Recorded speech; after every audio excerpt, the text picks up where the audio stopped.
Hello viewers, welcome back to my channel.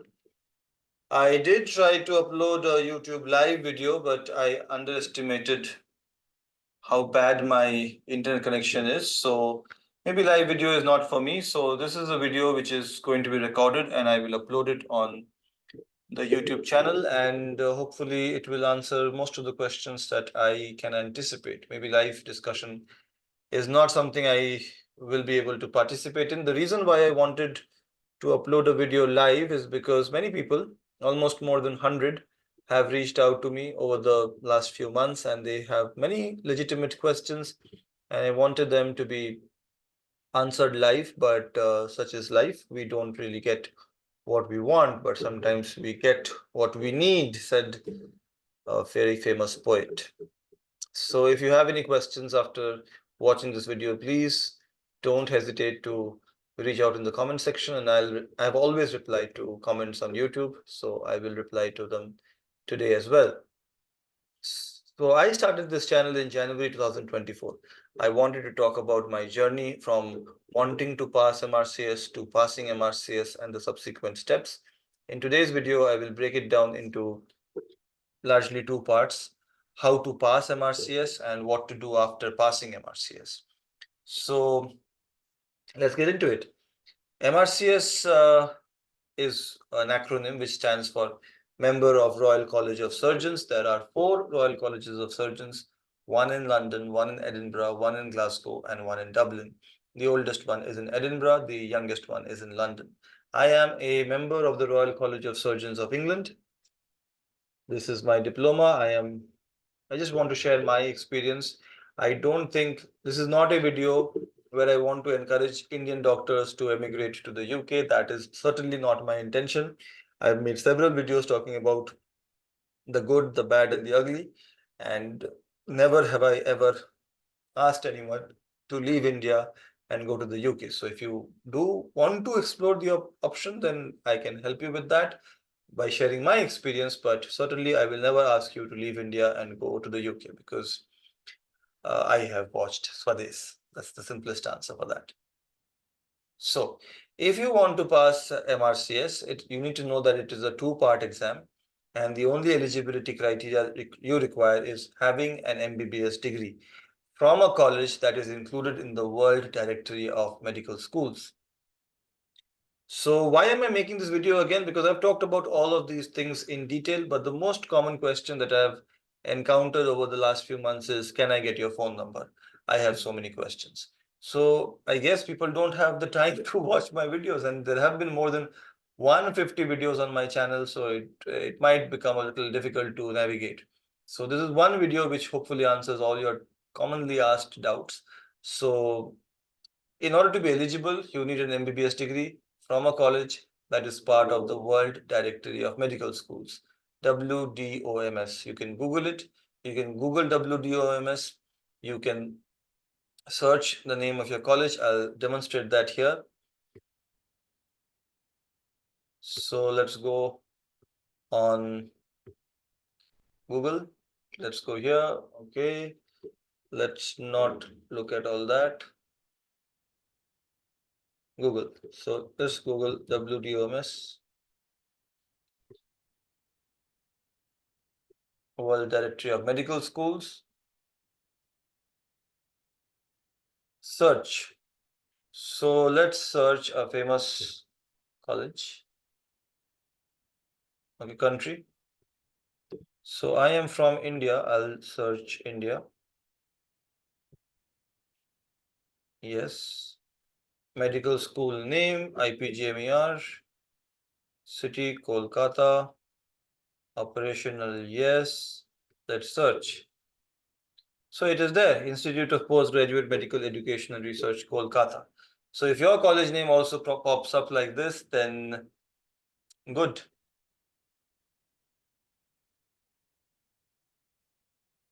So that's that.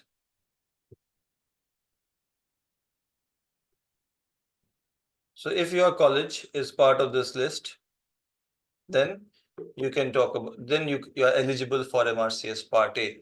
How do you prepare for MRCS Part A? You need to know what the syllabus is. MRCS Part A syllabus largely consists of general surgery, basic sciences, orthopedics, and a little bit of legal and management issues in the UK. The best way to prepare for it is opting for an online coaching course provided by Dr. Salah, Salah. This is the most popular method of preparing for MRCS Part A. However, full disclosure, I don't stand to benefit financially if you choose this particular course. And I certainly did not opt for this course when I was preparing for MRCS Part A. How did I go ahead with this?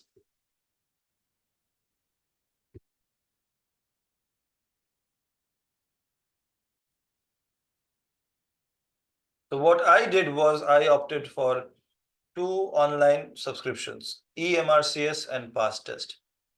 eMRCS and Past Test are basically question banks. I solved all those questions multiple times.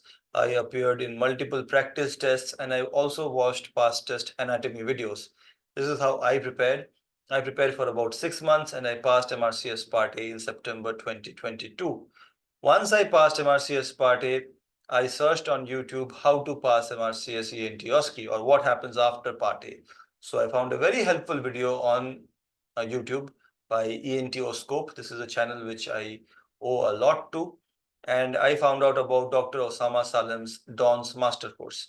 Now, Dawn's Master Course is an amazing course, which if you take, you will not regret it. I had taken this course. Again, if you opt for the course, I don't stand to gain financially from it. This course helped me understand what it takes to pass MRCS ENT OSCE, and I passed MRCS ENT OSCE very easily in May 2023.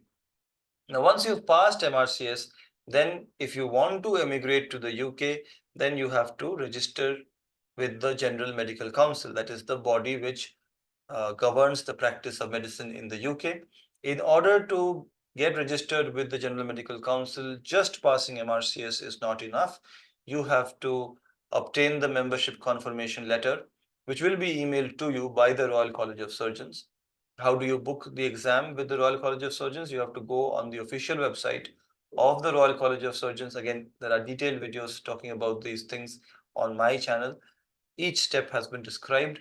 So once you've booked the exam and you've passed the exam, the Royal College of Surgeons will send an email to you, which will confirm that you have become a member of the Royal College of Surgeons after you have paid the membership fees.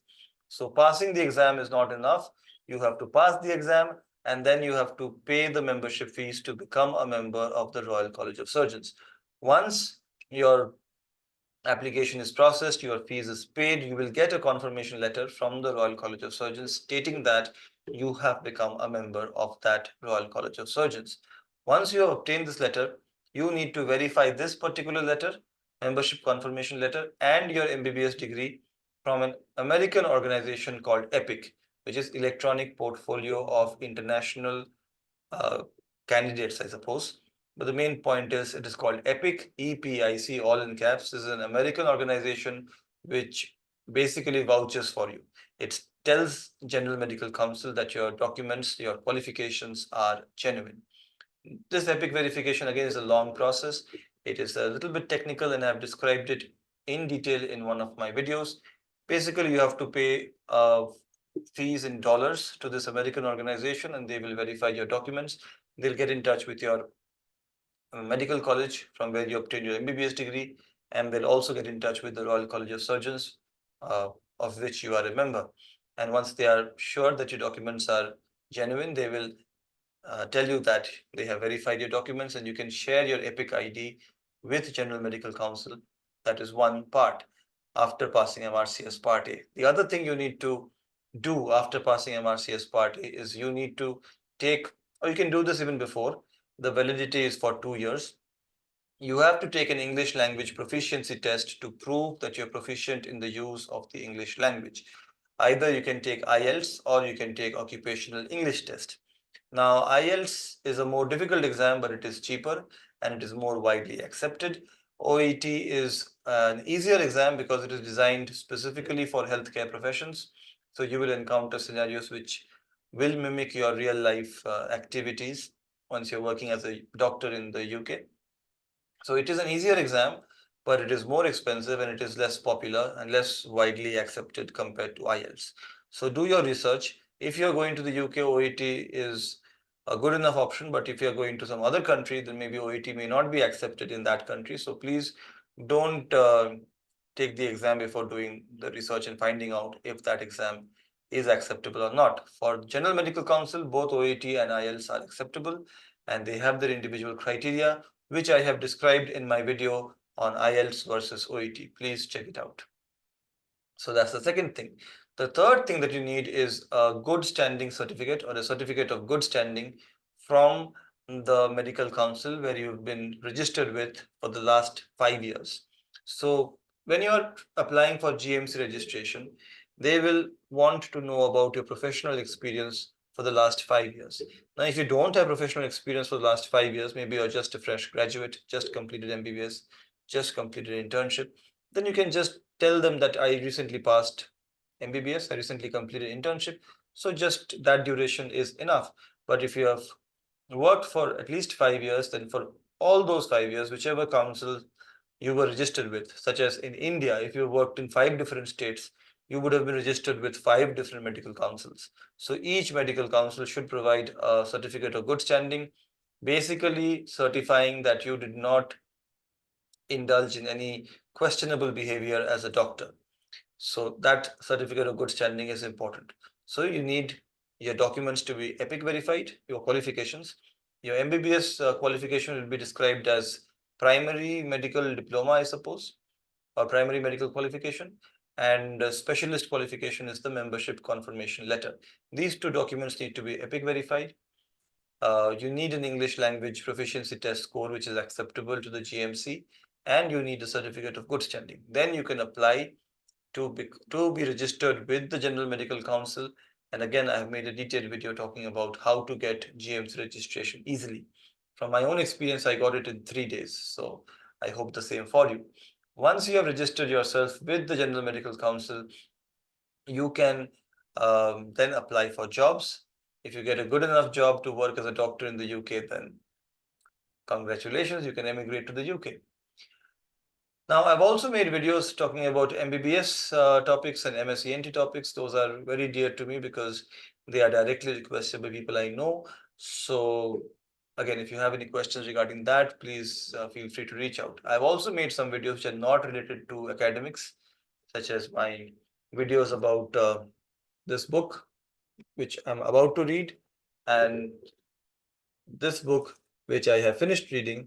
Both are amazing books and strongly recommended to my viewers. So thank you for watching this video. I wanted to go live, but sadly, I do not have an internet connection that supports a good YouTube video. I do intend to improve the uh, quality of the videos because one of the most memorable comments that I have received, and most of the comments I receive on social media, not on YouTube for some reason, is, and I'll read it out to you. Hello, I guess you are the Puspen on YouTube. Yes, I am. I want to commend you for the good work. Thank you so much. I would like if you could improve on the quality of your videos. It will help us immensely. So yes, of course, I've taken that that is like well received, this feedback. This mic you see here, this pop filter and this mic, these did not exist. I initially just relied on the computer audio because all I knew about YouTube videos was that they are fun to watch, but I never thought I'll make videos myself, and it is definitely a steep learning curve. I learned how to cook on YouTube, and I certainly learned a lot about ENT on YouTube, including how to pass MRCS ENT OSCE. So I guess I'll learn how to make YouTube videos on YouTube as well. Thank you for bearing with the poor quality videos, and I hope you liked watching this particular video. If you have any questions, please reach out to me and I'll be happy to answer all your questions. Now, it is difficult for me to answer your questions on social media on time, but I try to do that. I just want to tell my viewers that I receive more than 100 messages from different people, which really is a very amazing experience. I appreciate the fact that you are reaching out to me but it is also slightly difficult for me to get back to each one of you individually. I wanted to discuss live your questions, but such is life. I don't have a good internet connection here. So I guess I have said what I had to say, and I have detailed videos talking about each step of, please feel free to browse my videos on my channel. There are more than 150 videos. I have talked about how to pass MRCS Part A, how to pass MRCS ENT OSCE, how to practice the communication skill stations, how to negotiate the English language proficiency test, how to get certificate of good standing, how to get your documents EPIC verified, how to apply for GMC registration, and how to apply for jobs in the NHS. I only talk about things that I have experienced myself, and I can't really talk about stuff that I haven't experienced. So, such as I will not make a video about how to make an excellent YouTube live video in the very first attempt.